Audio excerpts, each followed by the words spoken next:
এখন ইমাম সাহেব রুকুতি আছে, আপনি সবে মাত্র গেছেন, যাই আপনার কাজ বাকি রয়েছে কতটা? এক নম্বর ইন্নিয়াজাতু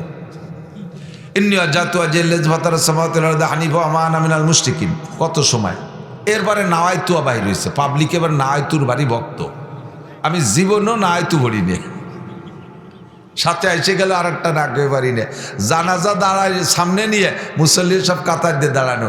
ইমাম সাহেব বলেন, যারা আরবিতে জানাজার নিয়ত পারেন তারা আরবিতে করেন, যারা আরবিতে না পারেন তারা বাংলায় শুনে নেন। এই নিয়ত মুহিক আর কিছু না। মাইয়াত এখন উপস্থিত সামনে আইসি আমরা জানাজার নামাজ পড়তি, তাকে এখন জানাজা পড়বো না জোহরের নামাজ? বেলা 10টার সময় একটা টাইমই করে দেয়, বেলা 10টার সময় জানাজা সামনে, আমরা জানাজা পড়তে দাঁড়াইছি। এই সময় কি জোহরের নামাজ পড়তে আইছি না জানাজা? জোহর আসর পড়তে আইছি না জানাজা? তা জানাজার নিয়ত করিতেছে, তিয়ানার মুহিক আর কি আছে? এই কোন নামাজের নিয়ত মুখে বলার কিচ্ছুই না, কিন্তু পাবলিকে নাওয়াইতুর ভক্ত ইন্নিয়াজাতু ভরছে, তারপরে নাওয়াইতু শুরু হচ্ছে।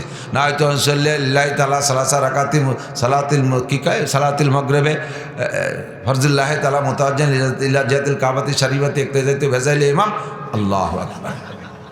এই কতি এরবারে যাই এবার সানা সুবহানাকা, এই 3 পদ ভর্তি থাকলেন। ইমাম সাহেব কি ওখানে থাকবে যে কাকা আমি আসি, তুমি আস্তে আস্তে আসো?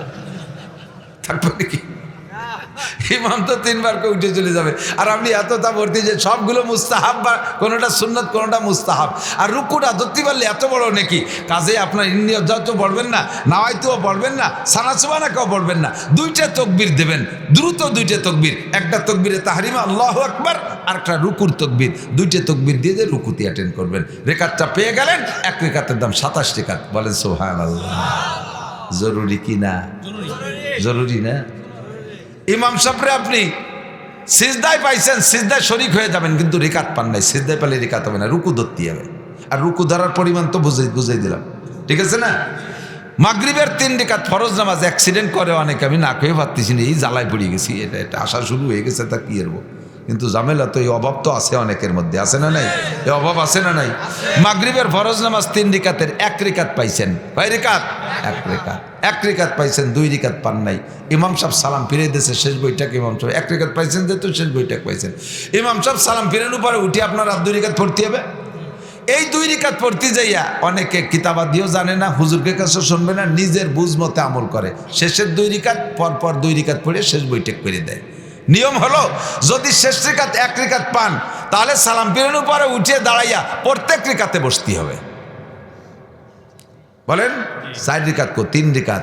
1 রিকাত তো ইমামের পিছনে পাইছেন, আর 2 রিকাত আছে না, এই 2 রিকাতের প্রত্যেক রিকাতে বসতে হবে। হয়েছে? সহজ হয়েছে? বাস। আর একটা জায়গায় একটা কঠিন পেঁচ থাইয়ে যায় আপনাদের, সেটা হলো 4 রিকাত আলা ফরজ নামাজে ইমামের পিছনে 1 রিকাত পাইছেন। কয় রিকাত? ইমামের পিছনে 1 রিকাত পাওয়ার পরে সালাম ফিরের উপরে উঠে দাঁড়াই গেছেন। এখন 3 রিকাত পড়বেন কোন সিস্টেমে? আপনি ইমামের পিছনে পাইছেন যে রিকাতটা, সেটা ইমাম পড়ছে শুধু সূরা ফাতিহা দিয়ে। আর আপনার জিম্মায় এখন রয়ে গেছে সূরা মিলানো 2 রিকাত আর ফাতিহা ওয়ালা 1 রিকাত। আপনি যদি আপনার কায়দায় বুঝমতে মাসালা তৈরি করেন, তাহলে মনে করবেন যে তার ফাতিহাওয়ালা 2 রিকাতরে একদিক করে ফেলি। তাই ইমাম সাহেবের সাথে তো 1 রিকাত ফাতিহাওয়ালা পড়ছি, আর 1 রিকাত ফাতিহাওয়ালা এই সাথে সাথে পড়িয়ে বসি, পরে সূরাওয়ালা 2 রিকাতের পিছনে নিয়ে যাব। এটা আপনি অজেব তর করছেন, তরতিবের খেলাফ করছেন। আপনার যে 3 রিকাত বাকি আছে, এই 3 রিকাত পড়ার নিয়ম শুনে নেন। কথা কি বুঝতে পারতেছেন? 3 রিকাত যে বাকি আছে, 3 রিকাতের সালাম ফিরানোর উপরে উঠে দাঁড়াইয়া 1 রিকাত সূরা মিলাইয়া, আলহামদুলিল্লাহ সূরার সাথে আর এক সূরা পড়ার নাম হলো সূরা মিলানো, সূরা মিলাইয়া পড়ে বসবেন। আত্তাহিয়াতু পড়ে উঠে যাবেন। এবার 2 রিকাত রয়েছে, এই 2 রিকাতের প্রথম রিকাত সূরা মিলাইয়া, শেষ রিকাত শুধু ফাতিহা দিয়ে। ঠিক আছে? ঠিক আছে? অনেকে জানতেন না, এরম লোক আছেন না নাই? অনেকে জানতেন না, নিয়ম আছেন না নাই? তাদের জন্য 60 বছর নফল নামাজ না, 60,000 বছর নফল নামাজও রোজার চাইতে দামি। আমার বিশ্বাস আজকে এতটুকু পর্যন্ত যে ওয়াজ করছি, সারা জিন্দেগির অনেক ওয়াজের সে দামি ওয়াজ করছি আমি। আর একটা কথা না শিখতে পারতেছি না, অনেকে আছে আজান পাবলিকরা আজান একামত দিয়ার খুব ভক্ত, জীবনেও কারো কাছ থেকে মস্ক করবে না, অথচ ওই যে বাপ চাচা দাদার কাছ থেকে যা শিখছে ওই ভাষা তাই দিয়ে আজান দেবে। আজানটারে শুদ্ধ করে দিতে পারলে দিয়েন, না পারলে আপনি দিয়েন না। ইমাম সাহেব আজানও দেবে, ইমাম সাহেব একামতও দেবে, ইমাম সাহেব নামাজও পড়াবে। যে একামত দেবে সে নামাজও পড়াইতে পারবে, দোষ নেই। যদি শুদ্ধ একামত দেনেওয়ালা কেউ না থাকে, তোমার তা খালি কমিয়ে যাচ্ছে, শোনা এই মাইক আবারও কমিয়ে যাচ্ছে বেশিক্ষণ। আমি এই যে 8-6 মাস ধরে ওয়াজ করতে জানি কি আমার বল সত্যি আছে কিছু, এই মাইকের বল একটু কই, তা যদি ভিউজ হয়ে যায় সে ব্যাটারি স্লো হয়ে যাবে। একামত এদিকে আসেন, শুদ্ধ করে যদি একামত দিতে না পারেন, আজান দিতে না পারেন, দিয়েন না। আমার বাড়িটা আমার ইউনিয়নটার মাঝখানে একটা মাঠ আছে গোল, ওই মাঠের চতুর্পাশে 11টা গ্রাম, 11 গ্রামের ইউনিয়ন, ছোট ছোট গ্রাম আছে, সাথে সাথে শাখা প্রশাখা। তো একাকোক্তে আমি 16-17টা আজান শুনি, 16-17টা আজান শোনা যায় একাকোক্তে। আপনারাও শোনেন না? চতুর্দিকে মাইক হয়ে গেছে, শুনিয়েন তো। এই 16-17টা আজান কি 16-17টা আজান একরকম না 16-17 রকম শোনা যায়? 17টা আজান 17 রকম। আজান কি 17 রকম না একরকম? এই একরকম না হয়ে 17 রকম হলো কেন? পাবলিকরা মূর্খ অশিক্ষিত, কোনোদিন এই মস্ক না করিয়া এই আজান দ্বিতীয় বেতায় দিয়ে দিচ্ছে। হ্যাঁ, ধুমসা পাগল। আবার আজান দিতেন যদি না দেওয়া হয়, রাগের ঠেলায় মসজিদই আসে না। আজ 30টা বছর আজান দিচ্ছি বিনি পয়সায়, এখন হুজুরের বেটা হুজুর এসে খাড়া হয়ে গেছে, ও দিয়ে বেড়াও কে তোমাকে আজান। এই কেউ বেক্সি বেরিয়ে বার হয়ে যায়। মিয়া যদি শুদ্ধ কেউ আসে আপনি ছাড়িয়ে দেন। ইমামে আবু হানিফা রহমাতুল্লাহ আলাইহি বলেন, আমি যে মাসালাগুলো তোমাদের কাছে রেখে গেলাম, এই মাসালার এগেনস্টে যদি তোমরা এর চাইতে সহিহ হাদিস পাও, তাহলে আমার মাসালাটা ডাস্টবিনে ছুড়ে দিয়ে তোমরা সেই মাসালাটার পর আমল করো। এত বড় ইমাম হয়ে এইভাবে সারেন্ডার করলেন, আর আপনি জীবন ভরে ভুল আজান একামত দিয়ে যাবেন। আমি 4 বছর কিন্তু মস্ক করাইছে আমার এক মুসল্লির একামত, মুসল্লির সাথে মুয়াজ্জিন বুড়ো পাল্লামিনে আজান একামত দেয়, আল্লাহু আকবার আল্লাহু আকবার, আশহাদু আন্নাল্লাহ ইল্লাল্লাহ আশহাদু আন্নাল্লাহ ইল্লাল্লাহ। এমন আপনারা কইতেও পারবেন না, আমিও বহুত কষ্ট দিয়ে শিখছি ওনার কাছ থেকে। আশহাদু আন্না মুহাম্মাদুর রাসূলুল্লাহ আশহাদু আন্না মুহাম্মাদুর রাসূলুল্লাহ। কি কইল? আয়োলাতের সালা, আয়োলাতের সালা, আয়োলাতের ফালা, আয়োলাতের কদ কাদামিস সালা, কদ কাদামিস সালা, আল্লাহু আকবার আল্লাহু লা ইলাহা ইল্লাল্লাহ। এরা আমি কইছি মুরব্বী আপনি আজান দেবেন না, কয়তাতে যাও পয়সা থাকলে তোমরা মুয়াজ্জিন এনে নাওগে। আবার সেই পচা আজান দেবেই দেবে, পচা একামত দেবে। শুদ্ধ করে শেখেন, হেসে উড়োই দিয়েন না। আমার পাশে আমার মাদ্রাসায় মুসল্লি নিয়মিত নামাজ পড়ে, মাদ্রাসা বন্ধের সময় কেউ নাই, আমি আর সে। আমি কলে যে একামত দাও, ওরে একামত দিতে কইছি, ও আমার হাসে দাঁড়ায় কানে দিয়ে আজান দেওয়া শুরু করে দিচ্ছে। এর আল্লাহর কিরে যদি মিথ্যে কথা কই, একামতটা চিনলি না তুই কিসের মুসলমানের সন্তান? ইয়া আইয়ুহাল্লাযীনা আমানু উদখুলু ফিস-সিলমি কাফা ওয়া লা তাত্তাবিউ খুতুওয়াতিশ শাইতান। মুসলমান হও, পাক্কা মুসলমান হও। কট্টুক মুসলমান কিরা কট্টুক হইছেন বলেন তো? পেঁয়াজের খাত ভালো বোঝেন, পাটের খাত ভালো বোঝেন, আস্তে আস্তে মাইক দুর্বল হয়ে যাচ্ছে। সুবহানাল্লাহ। কি হলো কি তো গিয়া এতে তোকে তো এই বাইরে সিজন সামনে আর যা আর কেউ নবেও না, তোমাকে মাইকের অ্যাডভাইজার কি বলে আমরা বক্তারা যদি বলি ভালো সবাই ডাকবে, আমার যদি কষ্ট হয়ে যায় তোমার আমি ভালো করতে রাজি না। কারাবা কলকে ইয়ারি জুমলা রাস বা খুদা তসবির হিলা কায়রাওয়াস। ওই যে ওইটা বন্ধু তুই ছিল তো বুঝবো কি?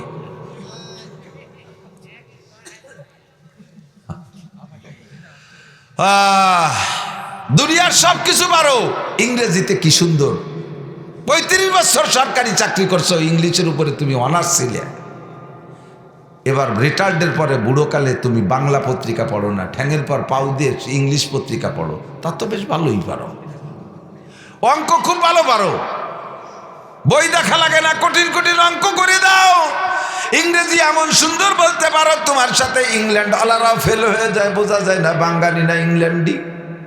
বাংলা যখন বলো রবি ঠাকুর কাজী নজরুল ইসলাম ফেল, কোরআন শরীফ আর আরবি যখন পড়ো তখন তোমার মুখে প্যারালাইসিস আসে। আরে কই না কঠিন, অথচ আল্লাহ কি কইছে? সূরা কাহফ পড়েন তো, আলহামদুলিল্লাহিল্লাযী আনজালা আলা আবদিহিল কিতাবা ওয়া লাম ইয়াজআল লাহু ইওয়াজা। আল্লাহ পাক বলেন আলহামদুলিল্লাহিল্লাযী আনজালা আলা আবদিহি কিতাবা। সকল প্রশংসা ওই আল্লাহর যে আল্লাহ তার বান্দার উপরে কিতাব নাজিল করেছে। ওয়ালাম ইয়াজআল লাহু ইওয়াজা। আর এই কিতাব কোরআন, এই আরবি কোরআনের ভিতরে কোনো বক্রতা নাই, কোনো গুজামিল নাই, এর ভিতরে কোনো জগা খিচুড়ি নাই। যা লেখবা তাই পড়বা, এত সহজ ভাষা আর হয় না। বাংলায় শিক্ষিত পণ্ডিত তো অনেক আছেন, কষ্ট হচ্ছে নাকি জানি না। ব্রাহ্মণ বানান করেন দি, বয়রা ভালা আকার আমি কয়ে দিলাম, পরের টুক বানান করেন দি, কইলো অভাডি মানে লেহে দিতে পারি। কি দে ব্রাহ্মণ হলো করতে পারবেন না। জ্বর ইয়েরে সংযোগ করলি কি হয়? বিজ্ঞ। বয়রসি বর্গ জ হসন্তার সাথে ইয়ে লাগাই দিলি বিজ্ঞ হয়। তা বিজ্ঞ কতি যে গ উচ্চারণ হচ্ছে, ইয়ে আর জ্বর মধ্যে গ কো পূর্ণ জগা খেসড়ি ছাড়া আর কিছু না বাংলা। আর তার চাইতে বাইরেও ভাষা হলো ইংরেজি। লেখে জ পড়ে গ, লেখে ট পড়ে স। ইলেকশন TION সন, সন কতি স লাগে, লেখলাম দি ট তা স হবে কে। বার্গার জি আর গার, লেখে জ পড়ে গ। কতক্ষণ আছে না? MOTHER মতিয়ার না, কি হবে? মাদার। লেখলাম মতিয়ার, হরে মাদার। CHALK চলকে সক। তা লেখলাম যে এল, সে এল গেল কোয়ালে, কয় উজ্জ হবে কে? আরবির মধ্যে কোনো উজ্জ নাই। সাদ লেখে সিন পড়বো না, সা লেখে সিন পড়বো না, দদ লেখে দাল পড়বো না, দাল লেখে দদ পড়বো না, কপ লেখে কাপ পড়বো না, কাপ লেখে কপ পড়বো না। যাহা লিখিব তাহাই পড়িব। এত সুন্দর সরল ভাষা হয় না, সেই ভাষাটা শিখতে পারলে না। কারাহা বা কলকে আরি জুমলা রাজ বা খুদা তসবির রহিলা কায়রাওয়াজ। দুনিয়ার কোনো তার তোমার পরিপাটির অভাব নাই। নির্বাচন ভালো বোঝো, ক্রিমিনালি ভালো বোঝো, কারিতে জড়াই দিলি ঠগাই দেওয়া যায় তা ভালো বোঝো, কাজিয়ে ডাঙ্গা ভালো বোঝো, রাতের বেলায় হ্যাসাক ধরায় কাজিয়ে হতে পারো। আরে এগুলো সব পারো। দোকানপাট সাজাইলে কি সুন্দর, লুঙ্গিটা আয়রন করা ছাড়া পড়ো না, সপ্তাহে 2 বার খেতা ধুইয়ে গায়ে দাও, সব কিছু ভালো বোঝো, কিন্তু কোরআন শরীফ পড়তে আসলে পারো না।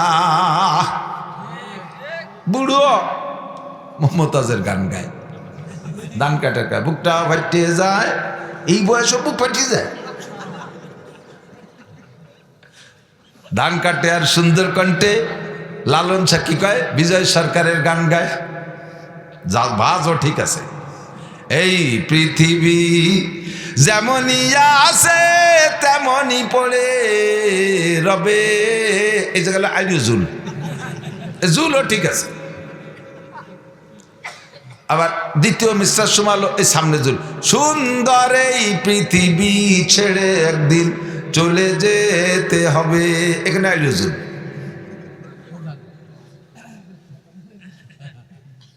এগুলো পারো, কোরআন শরীফ কেন পারো না?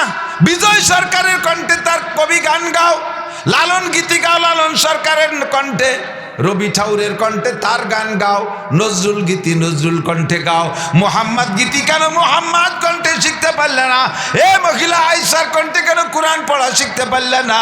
ফাতেমা খাদিজার কণ্ঠে কেন কোরআন শরীফ মহিলা পড়া শিখতে পারলে না? পুরুষরা কেন আবু বকর উমর উসমান আলী তালহা জুবায়ের বিলাল আম্মার সাহাবদের মতো আরবিটা পড়া শিখলে না?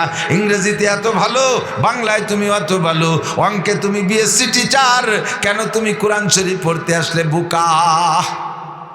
খুদার কসম কবরে তোমারে জিজ্ঞাসা করা হবে না আইএ কোন ডিভিশনে পাস করেছো, বিএ কোন ডিভিশনে পাস করেছো। মিজানের পাল্লায় তোমার আইএ বিএ উঠাই দিলি 1 সেকেন্ডের জন্য নাজাত পাইবা না।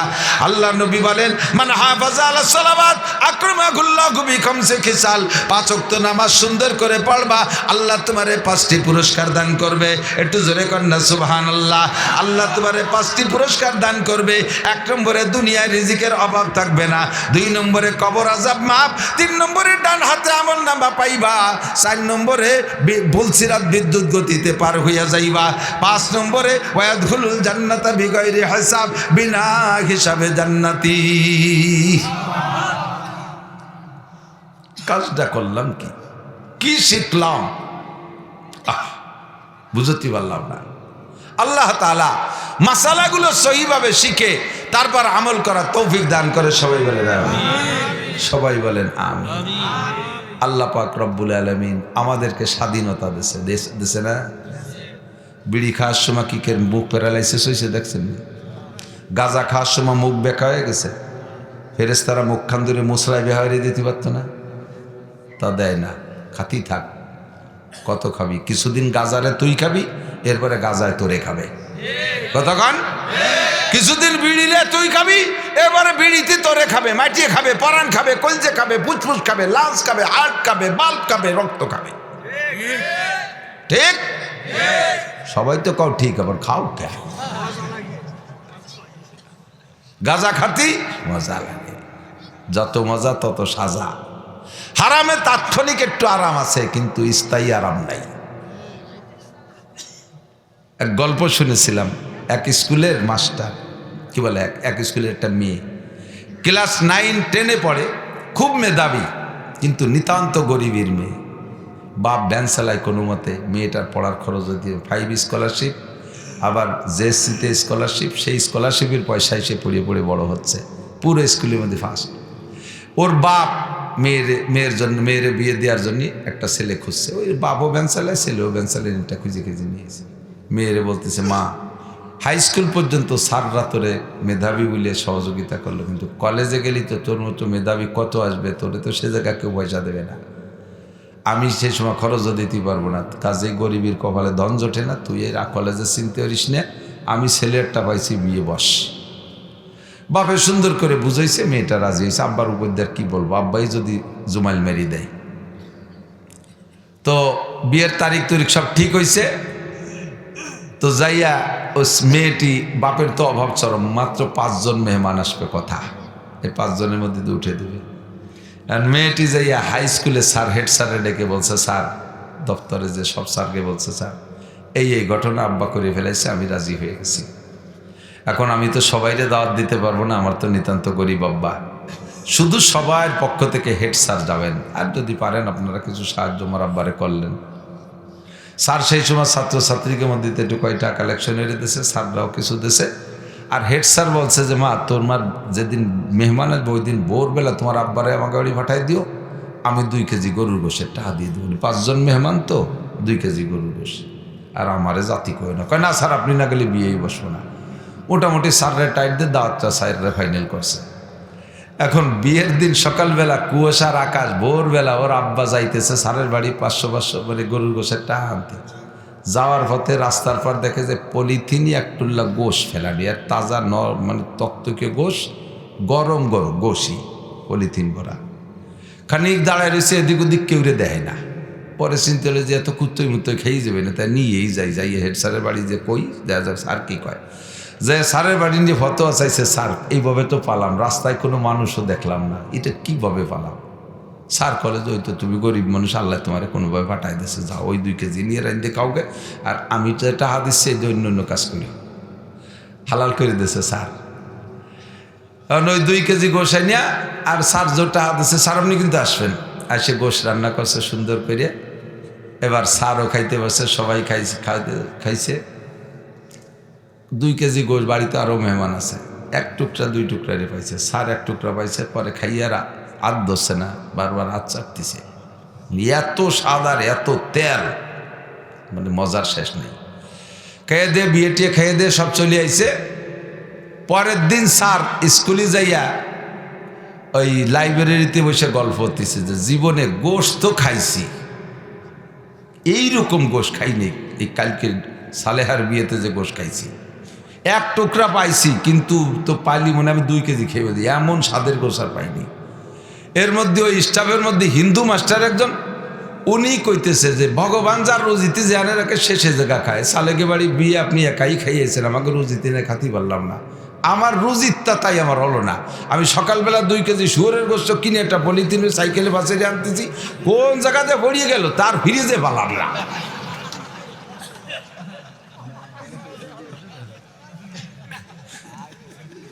আর কি সারের কোন জায়গাতে পড়লো ফ্রিজে একটা পালাম না। এর সারার বেদনা ভাঙ্গে তাড়াতাড়ি ঘন্টা পরে ছুটি দিয়ে খেড়ের বেলার ওই পাশে যে গলার মধ্যে আঙ্গুল ঢুইতে বমি হচ্ছে, তাকের বাইরে নাকি? ও যুবক, হারামে তাৎক্ষণিক একটু মজা আছে, কিন্তু পরে সাজা আছে, খুঁজে দেখো। আর একটা কথাই বলে যাই, রাস্তায় পড়া জিনিস, এতো একটার সাথে একটা এসে গেল, রাস্তায় পড়া জিনিস কখনো খাবেন না, নেবেন না, ধরবেনই না, আপনার না। বহুত বুড়ো বুড়ো মানুষও পাইলে এমনি 5-10 টাকা ফেলানো থাকলি ডাক দেয়, কার টাকা পড়ছে দেখো, যদি 1000 টাকার নোট দেয় দই দিই, এই কেমন নামা ছড়ি বাড়িছে, এদিক ওদিক টাকাইয়ে ধরে পকেটে ঢুয়ানো সারা। 1000 টাকায় 10,000 টাকা নিয়ে বার হয়ে যাবে। রোগে খাবে, শোকে খাবে, মামলায় খাবে। ক্ষেতের থেকে আল্লাহ বৃষ্টি দিয়ে পিএস পচাই দিয়ে ওইটা আদায় করে নেবে। সাঙ্গে রাখা পিএস পচাই দিয়ে আদায় করে নেবে। কোন জায়গায় 10,000 1000 খাইছে হিসেব করে দেখো, তলে আদ্যে দেখো। মহিলারা বাচ্চা কাচ্চা পোলা পান রাস্তাঘাটে কিছু পায়, বড়ই পায়, আম পায়, যা পায় আনিয়ে মার কাছে দেয়, মা নিজেও একটু খায়, ওকে একটু খায়। এই করে এই ছেলে মেয়েগুলো হাত নষ্ট করতেছেন। আজকে সে বড়ই আনবে, আপনি রিসিভ করছেন, কালকে সে আম আনবে, রিসিভ করলেন, পরের দিন আর একজনের কাছে পেঁপে বাড়িয়ে নিয়ে আসবে, রিসিভ করছেন। ও চিন্তা হচ্ছে জানি তোমার মা তো খুশিই থাকে, মাও খায় আমারও দেয়, তাহলে এটাও আর নাই না। পরের দিন যে পরের কাছে নারকেল বাড়ি আনবে, সেটাও খাইছেন, বাস ওর হাত বাড়িয়ে গেছে। এরপরে পরের মুরগি চুরিয়ে নিয়েছে, খাইছেন, হাত বাড়িয়ে গেছে। পরে ছাগল একটা চুরিয়ে নিয়েছে, সেটাও খাইছেন বেশি কিনে, ও চোরা শুরু হয়ে গেছে। এরপরে পরের গরু চুরিয়ে নিয়ে এসে ধরা খাইছে। এবার আমের সাথে সালাও যাবে, গুড় সাথে নুড়ুও যাবে, গুষ্টি শুদ্ধ ধরে জেলে ডুয়ে দেবে। একদিন যা খাইছে বাইরে কোন কোন জায়গায় দিয়ে ঢুকছে। কতক্ষণ ছেলে মেয়ের এই স্বভাব করবেন না। কিছু আনলে এই করতে কানছে সে কেড়ে ফেলা। আমার একটু একটা মাইয়ে 3 বছর 2 বছর হয়েছে বয়স, 3 বছর এখন না, আরে এখন তো 10 বছর হয়েছে। সেই 3 বছরের সময় কথা, এই 3 বছরের মাইয়ে আমার বাড়ির পাশে আমার চাচতো ভাইয়ের কাছে আম রাস্তায় পড়ছে, পাকা একটু আম, ও আমরা কেউ নাই, ও বাড়িতে বেরোয় আম পাইছে, আমটা নিয়ে ওর কাকিরে দিতে গেছে, কাকি এটা আপনাদের কাছে আম। অটুক মানুষ যদি একটা আম নিয়ে দেয়, তাকে মহিলারা রাখেনি, আমি তুমি নিয়ে যাও, তুমি নিয়ে, কারণ আমার কাছে অনেক আম আছে, এটা আপনার গাছের, উনি রাখবে না আর ও আনবে না, উঠোনে ফেলাই দিয়ে চলে গেছে। ও জানে যে এটা বাড়ি নিলি পর আম্মু রিসিভ করবে না। লাখ টাকা ফতে ফেলালি পাইলো, ইনশাল্লাহ আমার ছেলে মেয়ে ধরতো না। ট্রেনিং করেন, এটা ট্রেনিং করেন। এইগুলো খাবেন কেন খাবেন বলি না কিসা। আমাকে ফুকরোতে যাওয়ার সময় তারাই ফুকরো পড়াই, সে সময় বিশ্ব রোডকে বলেছে এক করে তেল তেলে 2 পানি ঢেলে দিছে। ভ্যানে উঠছি, ভ্যান আলা ওই 4-5 বছর তো ভাঙ্গাচুরা ছিল, এমন চালাচ্ছে নতুন রাস্তা, আমি আসতে চালা কয়দূর 5টা বছর চালাতে পারি নিয়ে, একটু চালাতে দেন, কাজা কাফারা আদায় নেই চালাবে। আল্লাহ, আমি কই যদি ব্রেক করা লাগে 3-4 কিলো হাসপাতাল পর্যন্ত কিচ্ছু নেই, একটা মাসিও নাই রাস্তা, ব্রেক করবো কেন? এ বলছি না বলছি ব্রেক করে ফেলেছি, এমন হার্ড ব্রেক দাঁড়াই গেছে। লাইফ দিয়ে নামে পিছনে যে রাস্তার পর সৌমারি কি যেন ধরে পকেটে থুয়ে, এবার ব্যান্ড ঠেলে চলে না। আমি সালা আরে হুজুর হবে না, দাঁড়ান আপনারা রাখান, ব্যান্ড ঠিক করে দিচ্ছে না, তোর কানে যাবো সালা। এই মরণে ব্রেক করলে কি হয়েছে? ব্রেক ভাঙ্গে চাকার মধ্যে ঢুয়ে গেছে। এই ব্রেকটা করলি কে? দৌড়ই নামলি, যে দৌড়লি, কি দৌড়লি? কয় না হুজুর শোনার দরকার নেই।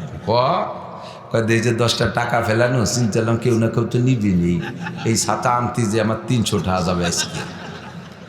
ঢুকছে 10 টাকা বেড়ে গেছে, সেগুলোই দিয়ে না, পিছনে আদ্যে দেখেন। জীবনে যত অর্থনৈতিক দণ্ডি আপনার গেছে খুঁজে দেখেন, তলে আদ্যে দেখেন কোনো না কোন মাইর আছে আপনার। কেন আমার হালাল টাকা এ জায়গা যাবে, আমার হালাল টাকা ওখানে যাবে না, আমার হালাল টাকা কেউ মার দিতে পারবে না। নিশ্চয় আপনি কোনো জায়গায় 1 টাকা খাইছেন, এই জন্য 100 টাকা চলে গেল। কেউ 1000 খাইছেন, চলে গেল। এই যে দেশের নেতারা জন্মের খাইছে, এখন খাও, আরো কতজন খাইয়ে যাইয়া পলাই টলাই ঘুরিয়ে গেড়িয়ে আইসো, চিন্তিত বাকি নাই, কোন চাষি বা কম সিন্দি খাজম। সব দলে আছে, কতক্ষণ আছে না নাই? এক দলরে খালি খালি পাইকারি ধরে গালি দিয়ে লাভ নাই, চিনি সবাই। সাবধান, হারাম খাবা এই উগ্রাণু লাগবে। যে পরিমাণ খাবা, মানুষে এত কটা ভাত খায় পেটের মধ্যে মোড় দিয়ে বমি অলিভারা তার চেয়ে 3 গুণ বের হয়। কতক্ষণ যা খায় তার চেয়ে বেশি বেরোয় কিনা, তার চেয়ে বেশি বেড়ে যায়। আগে দিয়ে খাওয়া তো সাথে সাথে বেরোয়েছিল। এজন্য হালাল হালাল খাবো, হারাম পরিহার করবো। রাজি আছেন তো? কি যেন কইতে কইতে দূরে সরে চলে আসছি।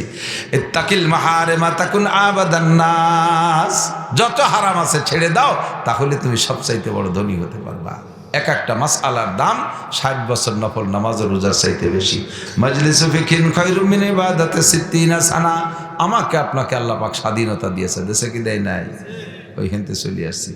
যে অন্যায় করবা তাৎক্ষণিকভাবে আল্লাহ অ্যারেস্ট করে না, আল্লাহ সুযোগ দেয়। ফামাকিলিল কাফিরিনা আমহিলহুম রুয়াইদা।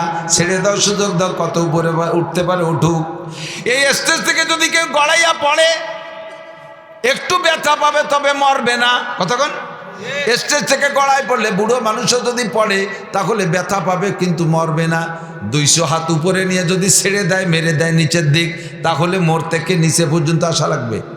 200 হাত উপরে যদি ছাড়িয়ে দেয়, মেরিয়ে দেয়, আছাড় দেয়, তাহলে আর্ধেক পথে মরে যাবে, বাহিটুক পড়বে ভাও। যত উপরে উঠানো যায় আষাঢ়ে তত জোর বেশি হয়।